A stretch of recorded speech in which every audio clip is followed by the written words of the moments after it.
Wait, William is standing on his own. Come here and see it. I was shocked, and a strange voice came out of me. No way. What are you talking about? Huh? My husband was shocked too. My father-in-law looked at us with kind eyes and said, Well, let us go camping. My name is Luna, a 55-year-old housewife. My husband, Harry, is an ordinary businessman of the same age. My son, Ronald, also a businessman, is married, and is the father of a little boy who is not yet 1 year old. His wife is a very nice person, and our families get along well. The only problem was the conflict with my husband's family. It goes back to when our marriage was finalized. I was 27 years old, and I met Harry at my workplace. I had heard that he had grown up in a very normal family, but when it came time to marry him, I found out that he actually came from a very wealthy family, and that the rest of his family had brilliant backgrounds. His parents had a successful business career running a trading company, and his brother, Fred, 2 years younger than my husband, had graduated from a very prestigious national university and has started a successful IT venture company since then. Fred was married before Harry, and his wife was also a career woman. When it was time to meet his family, "So, you are the future wife of Harry? You must be happy to be the bride of a wealthy family like ours." That's what my mother-in-law, Molly, said to me. Moreover, my brother-in-law's wife and mother-in-law seemed to be on the same wavelength and got along very well. I felt a little uneasy, but Harry said, Don't worry. My mother hated me for a long time, and I hardly socialize with my family at all. I believed my husband's words, and we got married. After we were married, Molly was always sarcastic to me. When I gave birth to my first son by cesarean section after a difficult delivery, she said, Cesarean section is such an easy way to give birth. Fred's wife had a natural birth, but it was super easy. I'm sure a well-educated career woman has a different quality in what she does. When my son went to elementary school, Fred's son is going to a famous private elementary school. My husband is unperturbed, but one day he told me this story. I've always been compared to my brother.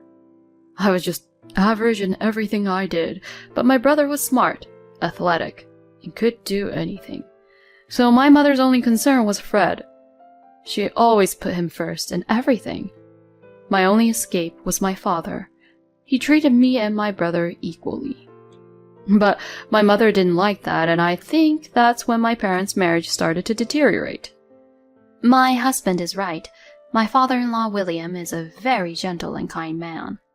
When Molly said terrible things to me, he would casually send me follow-up emails, and sometimes he even apologized to me. It was William who gave my son a beautiful school bag when he started elementary school, and it was William who supported our family emotionally and financially when my husband failed at his job and was temporarily transferred to another region. My father-in-law retired from running his trading company at the age of 75. Molly stepped down at the same time, too. And here we are today. I have come to appreciate William more than words can express. But then, William suffered a blow to his tailbone. He slipped on the stairs at home. Worried, I went to my husband's parents' house and found Molly and Fred. And Molly said, "Oh, William is so careless. He's going to have to rest for a while. So I'm thinking about you moving in with us." Are you talking about us? Harry asked, and Molly answered, "No, who would live with a couple like you who are so normal at anything? With Fred and his wife, who are the best at everything, I don't have to worry about my future anymore." That's what she said. And so my brother-in-law's family moved into my parents-in-law's house. Our house and my husband's parents' house are about 10 minutes away by car. The house is very nice, like a wealthy family's house, and there is even a small pond in the garden, so it looks like a little castle. William likes to do the gardening. There were many colorful flowers in the garden. Soon after they moved in together, I went to my husband's parents' house to see how things were going. When I went to William's room, to my surprise, he was lying in a corner of the dimly lit walk-in closet. Not only that, the study that William had used before his injury was now being used by my husband's brother as if he owned it. I complained to Molly about the situation. "Molly, I think you're treating William very badly." "Oh, I can use the room for Fred's work." "William won't use it, so I'm just putting it to good use." But that doesn't stop me from feeling sorry for him in that dingy place. I got angry, and Molly got even angrier. "I'm using a place that's not being used, making the most of the space. Can't you even understand that?" I couldn't talk back anymore and went back to William. "I'm sorry to worry you," William said apologetically. "No, don't be sorry. Is there anything I can help you with?" Then William looked a bit lonely and said, "If you could do me a favor, would you water the flowers in my garden?" I looked and saw that the flowers in the garden, which were supposed to be beautiful, were limp. Fortunately, I also enjoyed gardening, so I readily agreed, and I visited my husband's parents' house every day to do the gardening, as well as take care of William. Molly and Fred and his wife looked annoyed, but I couldn't be bothered with that when I thought about William. A few weeks later, William celebrated his birthday. Molly informed us that William was turning 80 and that she was having a family birthday party. Harry and I were also invited, and it was supposed to be a fun birthday party. When we arrived at the house that day, the party had already started, and Fred and his wife and Molly were chatting about something. But we couldn't find William there. "Hey, where is William?" Molly answered smilingly. "Huh? He's at his usual place. It's so hard to bring William's bed. William told me to leave him alone and have fun without him." I was mortified, and then I got angry. But that didn't mean you could leave William alone. This is a celebration for William, right? Then Molly looked annoyed. "Then why don't you guys just go to William's? I don't like that dingy place." "Okay," I said, and so did my husband. "Mom, you're so awful," he murmured sadly. Then we both went to William's. "You came to see me?" William was very happy to see us. "Happy birthday. I hope you get well soon and recover from your injuries." We celebrated William's birthday in the dimly lit room. William was delighted with the yellow umbrella we had given him to use when he gets well, and he looked at it happily for a long time. After his birthday, I took care of the flowers in the garden every day. William remained bedridden. Then one day, something happened that made me shocked. Early in the morning, when I arrived at my husband's parents' house, Molly and Fred and his wife appeared in front of me, carrying several large suitcases. "Well, take care of William, will you?" I didn't get what was going on. "We're going on a week-long trip to Guam. You can tell by looking at us, you really are dumb," she said. "I didn't know you were going on a trip," I answered. "I don't have to tell you. You are at home every day anyway, taking care of William." "Huh? Well, what about William?" "You can take care of him. I can't take William with us. We're tired of taking care of him every day. Are we not even allowed to have a break every once in a while?" Molly got angry. Fred and his wife were just nodding and agreeing with her. I was beyond angry and disgusted. "All right then, take care." I said this with a lot of sarcasm and accepted the house key they gave me. "I'm looking forward to being abroad for the first time in a long time." Molly and Fred and his wife went off, ignoring my glare. After they departed, I hurriedly finished the gardening and went into William's room. "I'm sorry, Luna." William's face is downcast. "Please don't say that. Take your time." I set a small table next to the bed with William's favorite foods. Then I invited my husband to join us for dinner. It was a very delicious and enjoyable dinner. Then I noticed William's eyes were tearing up when he was sipping his soup. "Is everything all right? Something doesn't suit your taste?" I was worried, but William said quietly, "No, you always treated me well, and I'm really glad to have a good daughter-in-law like you."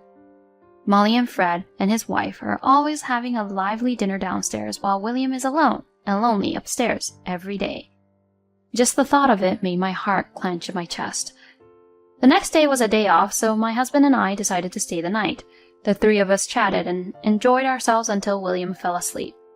The next morning, when I saw the garden, I was surprised to see William standing there on his own taking care of the flowers. William? Good morning, Luna. William was doing the gardening as if nothing had happened. I hurriedly called my husband. Honey, William is standing there on his own. Come quickly. I was so surprised that my voice became strange. What are you talking about? My father must be bedridden. My husband, too, who has come scurrying to the edge of the house, reacted like me. Huh? He was speechless.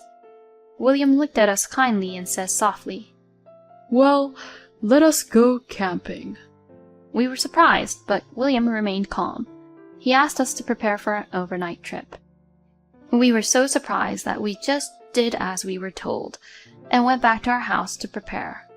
William was still standing on his own after all, and looking very well. Could you drive for us? We headed for a campground in the mountains. We put our bags down, settled in, and asked William, What the hell is going on? William chuckled and said, I'm sorry I tricked you. I was a little skeptical. I guess it was right after we moved in together. I overheard a secret conversation between Molly and Fred. It went something like this. William is going to be bedridden if he keeps this up. It's really annoying, Molly said. Then there's a good facility. We'll put him there. He won't last long anyway. We can change the owner of the land and the house to us before Dad passes away, and if we can get him to write a will, it would be perfect. You would get a fair share too, Mom. Dad is bedridden, and he'll be convinced in no time if I talk to him. Fred said, That's a good idea, and the sooner we make this clear, the better. We'll do it after we get back from our trip to Guam with William's pension money. Okay. At that point, William knew what they were planning to do after he passed away, and he got to know about the Guam trip. This is no longer a family. William thought so. He decided not to give any of the land, house, and property to Molly and Fred. William decided to pretend to be bedridden to fool Molly and Fred, and walked around the yard at night when they were asleep to keep his legs strong so that he would not completely lose the ability to walk. And then he decided to see who would get the inheritance.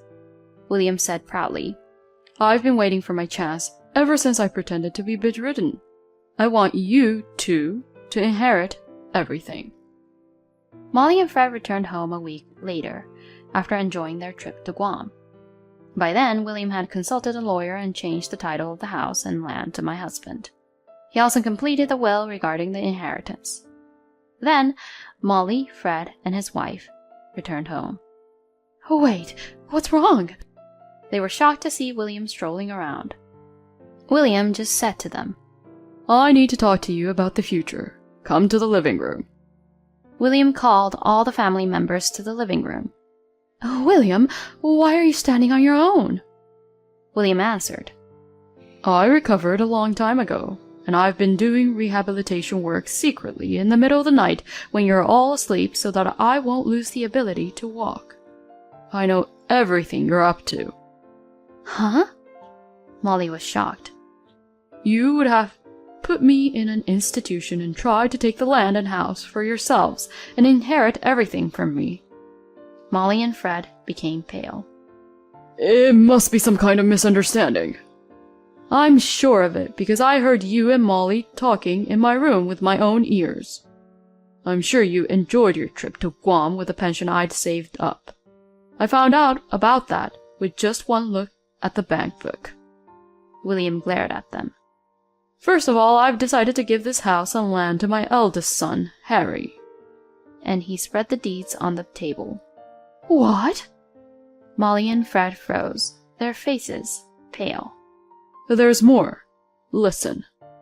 William did not care about their reaction and continued his talk.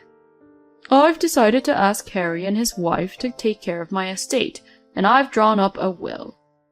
Why? I'm sorry to say this, but Harry is an ordinary businessman and we can manage the money better than him. After all, I run a company. Fred finally interrupted. Managing money can indeed be difficult. That's why I made sure to introduce him to a good lawyer and tax accountant. But William, Fred is better at everything than Harry. Molly got insistent, but William said, Fred, isn't your company on the verge of collapse? How did you know that? A friend of mine from my days as a business owner is well informed, and he told me that your company is looking for a large loan, but that you don't think you can repay it. Huh? At William's suggestion, Fred began to look like he was about to cry. Come to think of it, a reporter from a business newspaper came to interview me the other day. He said something about investments. With that remark, my husband held out a business card from a well-known newspaper on the desk. Then that reporter wanted me to tell you that he'd already backed it up. What does it mean, Fred? William asked, and Fred seemed to have given up. It's true. I made a bad investment. I got the money from the investors, and when I handed it over to him, he disappeared. They took the money and ran. I wanted to sell the real estate I was going to inherit from you and use it to pay off the debt. Fred confessed and looked down at the floor. Fred, you said you were going to make money. What about my share? Oh, wait, Mom, you had invested in it too? My husband looked up to the heavens. I invested $300,000 because I heard it would surely make money.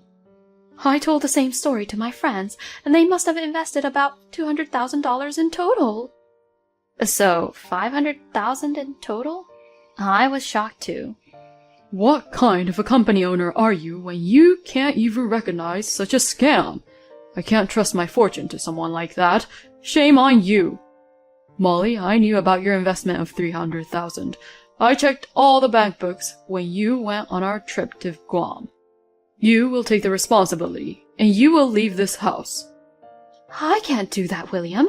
I only have this house to live in. It was you and Fred who neglected your precious home. Dad, please help us. William, please. Ignoring their desperate begging, William left the room. After that, Fred had to pay back his investors and let go of the company. He tried to start another company, but it failed because he lost all trust in society. Fred's wife would never forgive him for such a situation, and they divorced soon after. Even with Molly, with whom he had been so close, when they no longer had any money, they ended up fighting terribly. In the end, they had a terrible quarrel. William and Molly also divorced. When they divorced, their property was divided, but most of it had to be used to pay off Molly's friends who invested, so there was very little left over. Molly, who got in financial trouble after the divorce, managed to live with the little allowance William gives her every month, but all we hear are complaints. She has no family, no money, and lives lonely on her own. The other day, I met Molly passing through my neighborhood. She was still arrogant. Living alone is so much easier. But I could see her loneliness. Harry and me, we moved to William's house. I enjoy gardening with William every day.